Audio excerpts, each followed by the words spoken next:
Hi, this is Joe Stedman, and this time I'll be talking about the advancing fire phase in my series I've been doing on Advanced Squad Leader. I've been using the starter kit to teach. So this is the advanced fire phase. So let me get right into it. Alright, so it's the American player's turn. This unit here and this unit here have just finished moving. This unit here had prep fired, so he's marked with a prep fire, and this German unit had survived the prep fire phase. Alright, so it's the advancing fire phase. So in advancing fire phase, any unit that's moved or not moved and has not been marked with a prep fire can now fire their guns at half firepower.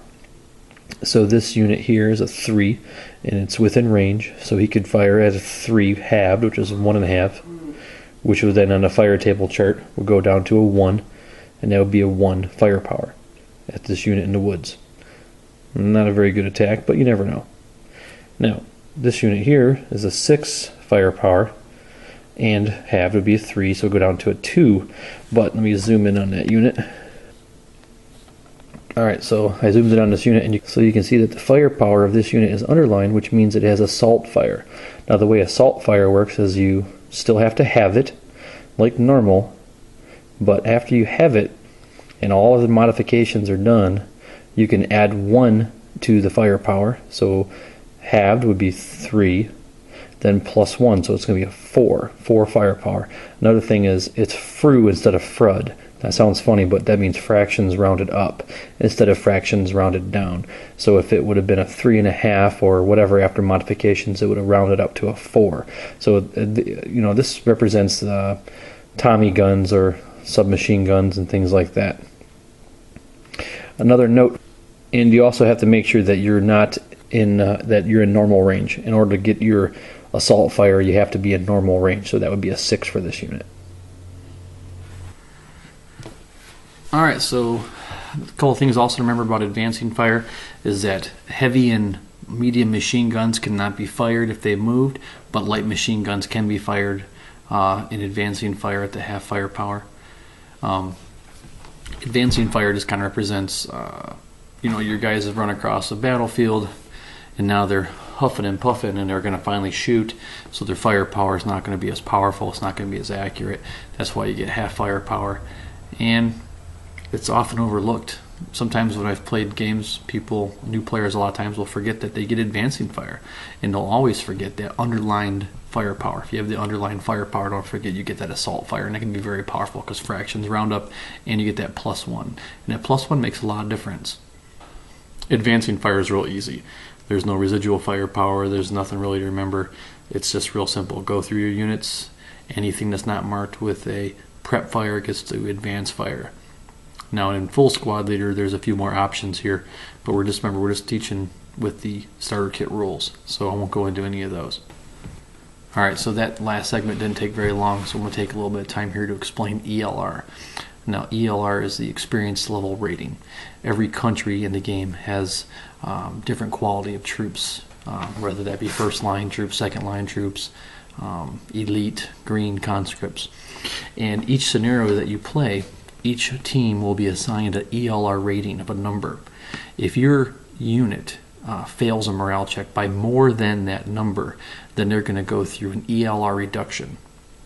What that means is then you have to use the nationality chart, which is on the back of the starter kit rules, and you have to reduce that multi-man counter, whether that be a full squad or a half squad, to the next ELR. So a elite unit may reduce down to a first line unit, a first line down to a second line down to a conscript, whatever. You have to look at the chart. And what that symbolizes is that through taking casualties or through just their mental prowess on the battle, they're going to be getting, their quality is going to reduce. If they really take a bad hit, they may have been elite troops going into that, but once they take that really bad hit and they're all psyched out, now they're only really equivalent to a first line unit instead of an elite unit. So if a conscript unit or a green unit fails an ELR and it can't reduce any farther, nothing happens, no effect. So ELR is just another rule added to the game to give it a little more historical flair. Not too complicated once you understand it, and I like the ELR. It's really frustrates you when one of your good units goes through an ELR reduction and then you lose that assault fire, or they lose that range, because each time you go down in quality, your stats are going to go down in quality, and that's a bad thing. We still have a little time, so let me talk about field promotion. Now, anytime you roll low in ASL is good, high is bad. So if you ever roll Snake Eyes, original 1 and a 1, you're going to create a leader if that's during a self rally, or if you roll Snake Eyes during close combat. And you're going to create a leader. Basically, a John Wayne's going to pop up out of anywhere. Some guy that is going to prove himself in battle and get promoted right there in the spot. Once you roll that Snake Eyes, the game pauses, and you go ahead and roll on the leader creation chart, which is right here. It's right on your cheat sheet. And you're going to roll one die, a DR, it's a small d, little small r, and you roll. If you roll, the lower the better, and there's some modifiers. If you're American or German, -1. There's just a list of, if you're Russians, it's +1. You're not going to get the quality of troops. The lower the better. So if you roll a 6, you get a 6+1 leader, which is not a good leader at all, but he still can self-rally. He can still help people rally. He pops up right in that square. He magically appears.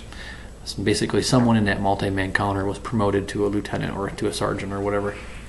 If you roll a 2 or a 1, this is really good. You get an 8-1 or 8-0 leader. So that's, once again, a little more fluff.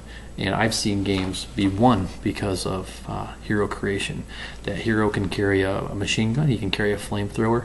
That hero will be the difference in rallying troops towards the end, or give you that -1 for a leader. It's a big deal in ASL, that one leader. All right, so that's it for this week. Next lesson will be the route phase, which always causes a lot of problems for new players. So see you then.